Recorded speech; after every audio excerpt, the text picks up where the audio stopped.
Vamos aí, pessoal?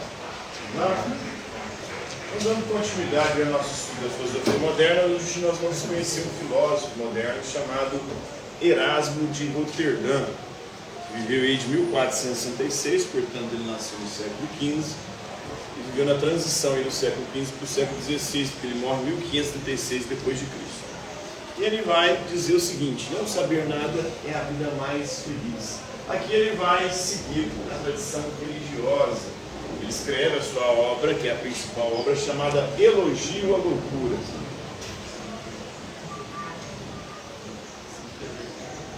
Onde nessa obra ele vai explicitar o que ele acredita, né? Ele vai colocar a deusa loucura como aquela que guia os seres humanos. E ela é muito mais importante do que a razão. E aqui ele vai ser um crítico de pensadores como Santo Agostinho e Tomás de Aquino, que tentaram unir razão e fé. Para ele, a fé é loucura. A mensagem da cruz de Jesus Cristo para o mundo, para os seres humanos que usam a razão, é loucura total e completa. Como pode um Deus supremo, absoluto, se encarnar numa pessoa, como Jesus Cristo, e ainda se sacrificar para salvar a humanidade?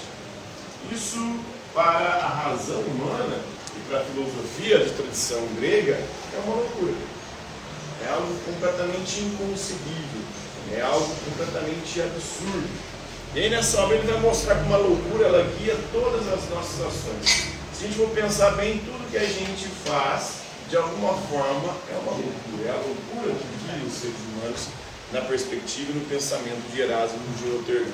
Por isso ele vai dizer que o não saber nada, a ignorância, é a vida mais feliz. E quanto mais você busca a explicação racional para as coisas, mais você se afasta da essência do ser humano. Então a felicidade para ele é alcançada quando a pessoa está pronta para ser o que ela é. E o que a filosofia faz? A filosofia tenta, e a razão tenta fazer ou nos tornar quem nós não somos. Você tem que admitir aquilo que você é, a sua fragilidade, e também admitir que Deus, na sua absoluta sabedoria, Ele sabe muito mais do que nós. E aquilo que para Deus é sabedoria, geralmente para os seres humanos que usam a razão é completa loucura. Então ele vai desenvolver um pensamento que hoje a gente pode chamar de filosofia da religião, mas vai ser um crítico da religião medieval, e principalmente dos teólogos medievais, como Santo Agostinho e Tomás de Aquino, que tentavam explicar a fé através da razão. Para ele a fé é algo completamente absurdo, porque é acreditar naquilo que não se vê, naquilo que não se pode provar. E por isso, você tentar racionalmente justificar a fé ou a religião é algo absurdo. E nessa perspectiva que ele é crítico de Santo Agostinho e Tomás de Aquino. Ele vai viver no contexto aí do humanismo. O humanismo foi um movimento cultural moderno que vai colocar o ser humano no centro. Ficou conhecido como antropocentrismo. Antropos em grego é ser humano, centrismo é centro. E isso vai se opor ao teocentrismo medieval. Então por isso ele já marca aí a transição do pensamento moderno em relação ao pensamento medieval. O teocentrismo medieval colocava quem no centro? Vocês lembram? Alguém lembra aí? Deus, né? Então o humanismo já muda essa perspectiva e o Erasmo de Roterdã está dentro aí dessa transição, apesar de que ele vai refletir muito sobre a questão religiosa. Ele está num contexto de reforma protestante, inclusive ele vai ter atritos com Martinho Lutero. Martinho Lutero faz a reforma protestante, se separa da igreja. Ele era um grande crítico da igreja, o Erasmo de Roterdã, mas ele não queria a separação, o cisma. Então lá entre 1354 e 430 nós temos o Santo Agostinho, que integra o platonismo, de Platão e Plotino.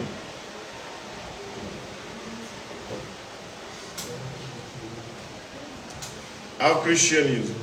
Santo Agostinho, no seu pensamento, ele vai se inspirar bastante em Platão e Plotino, principalmente na divisão entre a realidade em duas perspectivas. Platão separou a realidade em dois mundos. Vocês lembram quais eram os mundos que Platão separa a realidade? O mundo sensível e o mundo inteligível, exatamente. O Santo Agostinho vai trabalhar mais ou menos nessa perspectiva também. A cidade dos homens e a cidade de Deus. A cidade dos homens é a cidade dominada pelo pecado, pela ilusão, pelas aparências, como queria Platão. E o mundo inteligível para ele seria a cidade de Deus, a cidade perfeita, onde está Deus, os anjos e os santos. Então, ele vai nessa mesma perspectiva e considerar esse mundo aqui, dominado pelo pecado, dominado pelo mal. É um mundo que tende à perdição, enquanto a realidade divina, a realidade da perfeição, é aquela para a qual nós devemos nos direcionar. Nós devemos buscar, nos inspirar em Deus e em seu Filho Jesus Cristo, para que assim a gente possa alcançar a nossa salvação, na perspectiva de Santo Agostinho. Então ele se inspira bastante em Platão e principalmente em Plotino, que é o principal representante do neoplatonismo. E o Erasmo de Roterdã é crítico dessa perspectiva, dessa visão, dessa tentativa de racionalização da fé, de integrar a filosofia grega e pensamento cristão, porque para ele são duas coisas completamente distintas. A religião cristã, ela vem de uma outra tradição que não é dualista. Se a gente olhar para a Bíblia, para a Escritura, não há essa perspectiva dualista de separação de dois mundos. Só um mundo, né? Esse mundo é um mundo que foi feito por Deus. É um mundo que, inclusive, né, na perspectiva, depois que eles vão separar essa questão de corpo e alma. Isso é muito mais platônico do que bíblico. A perspectiva bíblica é a seguinte: morreu, você fica lá aguardando até a ressurreição de Jesus, para que ele faça a ressurreição dos mortos.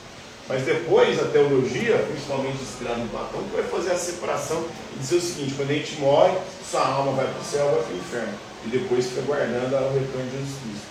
Isso é formulação posterior, não está na Bíblia, nem faz parte da perspectiva nem judaica, nem cristã inicial, por exemplo, da igreja dos primórdios. Essa separação do corpo e alma, essa possibilidade da sua alma sobreviver ao corpo, porque para os judeus, para o povo hebreu, morreu seria para o Sheol, que é o mundo dos mortos. E para o cristianismo você ficaria lá também, até a volta gloriosa de Jesus Cristo. Mas os cristãos também imaginavam que essa volta se daria naquele período, de forma imediata. Paulo e os outros apóstolos, todos esperavam que Jesus voltasse naquela geração, pelo menos na próxima. Era algo para muito próximo, né? Depois Tomás de Aquino, que viveu entre 1265 e 1274, ele combina aí a filosofia de Aristóteles, né? Aristotélica, e a filosofia cristã na sua Suma Teológica, que é a principal obra de Tomás de Aquino. Escreveu as duas principais obras de Tomás de Aquino, a Suma Teológica e a Suma contra os gentios, contra os pagãos. Ali ele pega bastante, vai se fundamentar muito em Aristóteles, em outra perspectiva. O Aristóteles já não era dualista também.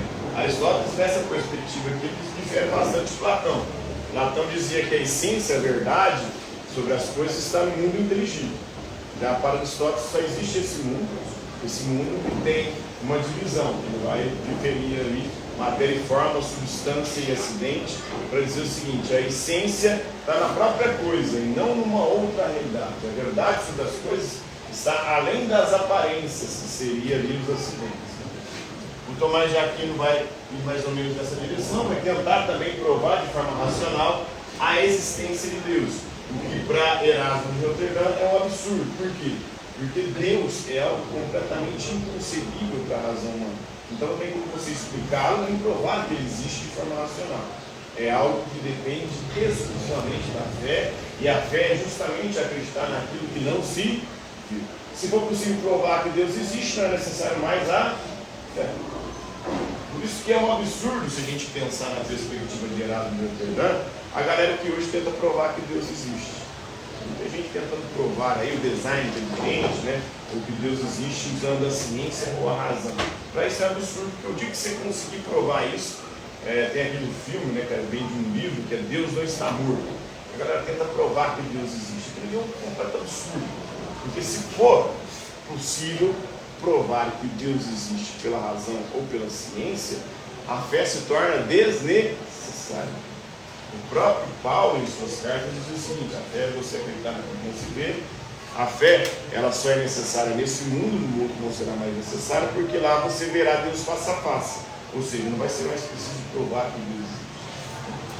Então, A fé é acreditar naquilo que não se vê. Quando você tenta provar racionalmente ou cientificamente a existência de Deus, você está cometendo um absurdo, porque você está tornando desnecessário uma das principais virtudes cristãs, que é a fé. São 3 virtudes teologais que Paulo vai estabelecer: fé, esperança e caridade, ou amor, né? Dessas 3 virtudes teologais, 2 delas vão desaparecer depois da morte, depois que estivermos junto de Deus, que é a fé e a esperança. Porque você não vai ser necessário mais ter fé, você vai contemplar Deus face a face, e nem vai precisar mais da esperança, porque a sua esperança vai se tornar realidade, estando junto de Deus.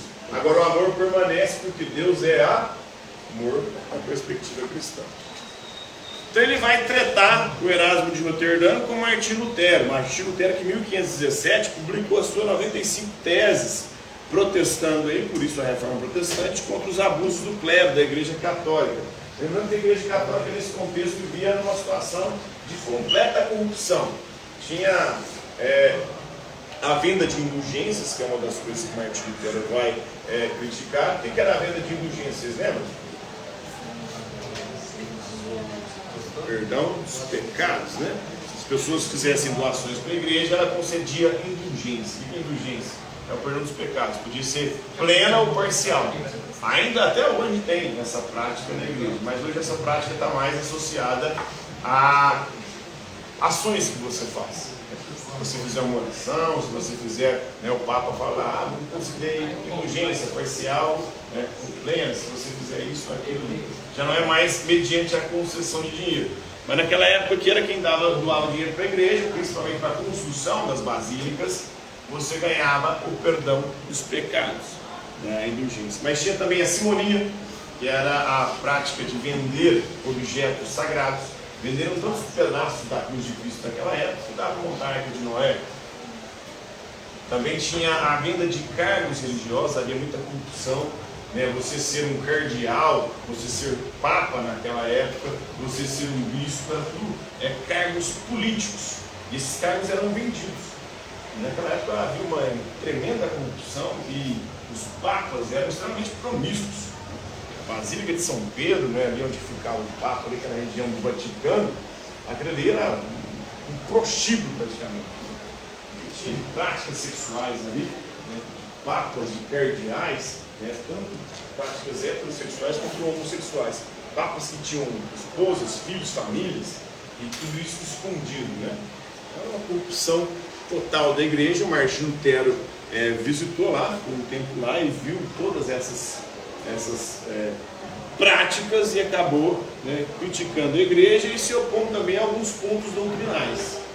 Uma questão das obras, ele vai dizer que só a fé nos justifica, sola fide, ele vai focar só na escritura, enquanto a igreja católica tem 3 bases, tem 3 fundamentos, não é só a Bíblia, mas também a tradição e o magistério da igreja. Então, o Martim Lutero vai criticar tudo isso e vai dar início à reforma protestante. E nós estamos num contexto de transição da Idade Média para a Idade Moderna, e temos, né, em 1637, o René Descartes, que escreveu sua obra Discurso sobre o Método. Método em grego significa caminho. Aqui o Descartes vai tentar estabelecer um caminho para se chegar a uma verdade certa e segura, indubitável. O método é o método da dúvida, nós devemos duvidar de tudo. Inclusive ele começa duvidando dos sentidos, que nos enganam, visão, audição, tá, para andar de fato. Ele duvida também daquilo que ele aprendeu com os professores, ele chega a duvidar da própria existência. Aí ele chega para a conclusão: peraí, eu posso duvidar de tudo, mas tem uma coisa que não tem como duvidar. Duvidando, eu estou pensando. Penso, logo existo, né? Eu existo. Então, esse é o discurso do método, ele vai chegar a essa conclusão do penso, logo existo ali. E aí vai focar mais ainda no ser humano, menos em Deus. O ser humano aí vai ser o centro da sua filosofia, a dúvida vai ser o caminho para se chegar a uma certeza indubitável. Depois nós temos o John Locke, que é um empirista que foca nos sentidos, na experiência sensível, e que vai também se manifestar aí pela separação entre o governo e a religião. Aí ele vai defender que o Estado laico. O que é o Estado laico? O Estado laico é quando o Estado não tem uma religião. Lembrando que estamos num contexto aqui de modernidade, onde existia o absolutismo. No absolutismo, o poder absoluto está concentrado nas mãos dos reis. E os reis estabeleciam a religião oficial. Por exemplo, Portugal. Portugal tinha uma religião oficial. Qual era a religião oficial de Portugal? Inclusive virou a religião oficial do nosso país, Brasil. A religião católica, né? Na Inglaterra, qual era a igreja oficial? Depois da Reforma Protestante, a igreja anglicana. Os puritanos eram perseguidos, né? Inclusive eles vão fugir da origem aos Estados Unidos. Por isso que acontecia essas perseguições religiosas. Aí é o John Locke vai escrever, defendendo o Estado laico. Por quê? Porque dentro de um país, de um Estado-nação, tem que existir a tolerância em relação à diversidade religiosa. Não se deve perseguir, deve-se respeitar a religião do outro, né? Cada um pode ou deve ter a liberdade de professar a fé que quiser e bem entender. E nós temos que aprender a conviver de forma pacífica e tolerante com essas diferenças. Então, o Erasmo de Roterdã está nesse contexto histórico aqui, defendendo coisas similares. Ele vai defender também algo parecido com o que defendia John Locke em relação à questão da tolerância. Ele era contra essa separação que o Martinho Lutero acabou empreendendo, mas ele defendia que nós devemos conviver de forma pacífica com as pessoas que pensam diferente. Ele vai defender que a fé é loucura porque é um absurdo. Esse Deus absoluto e supremo se encarna na pessoa de Jesus Cristo, se sacrifica para salvar a humanidade. Isso só pode ser loucura para o mundo, para a razão, para a filosofia. Por isso que a fé está numa outra perspectiva, numa outra dimensão. A felicidade é alcançada quando a pessoa está pronta para ser o que ela é, ou seja, quando ela se admite, quando ela se aceita do jeito que é, e não do jeito que dizem que devemos ser. Ele vai fazer uma crítica à Igreja Católica, mas uma crítica não na perspectiva de Lutero, de separação. Ele vai criticar a corrupção da Igreja, todos os problemas que ele percebeu. Aqui ele também vai divergir do Martinho Lutero e principalmente de Calvino. Calvino vai defender que não existe livre-arbítrio. Por quê? Porque se Deus é onisciente, Deus sabe de tudo. Se Deus sabe de tudo, Ele sabe o que a gente vai fazer antes mesmo da gente fazer. Se Deus sabe o que você vai fazer antes de você fazer, é porque você não é livre, você não vai escolher. Já está tudo de alguma forma pré-destinado, pré-determinado. Então o Calvino, ele defende que não existe livre-arbítrio. Ele defende a doutrina da predestinação. Estamos predestinados entre o céu e o inferno. O Erasmo de Roterdã é um defensor do livre-arbítrio. Ele vai defender uma teologia moderada, uma teologia que aprende ou que busca conviver com as diferenças. Ele vai defender uma educação baseada na razão, muito mais do que na fé, apesar de que ele vai dizer que a fé é mais importante do que a razão para a salvação, e vai defender também a tolerância e a moderação aí, na perspectiva de que possamos conviver com as diferenças, com quem pensa diferente de forma pacífica. Compreenderam aí o pensamento de Erasmo, galera? Tranquilo aí? Boa? Moral? Hoje é isso aí.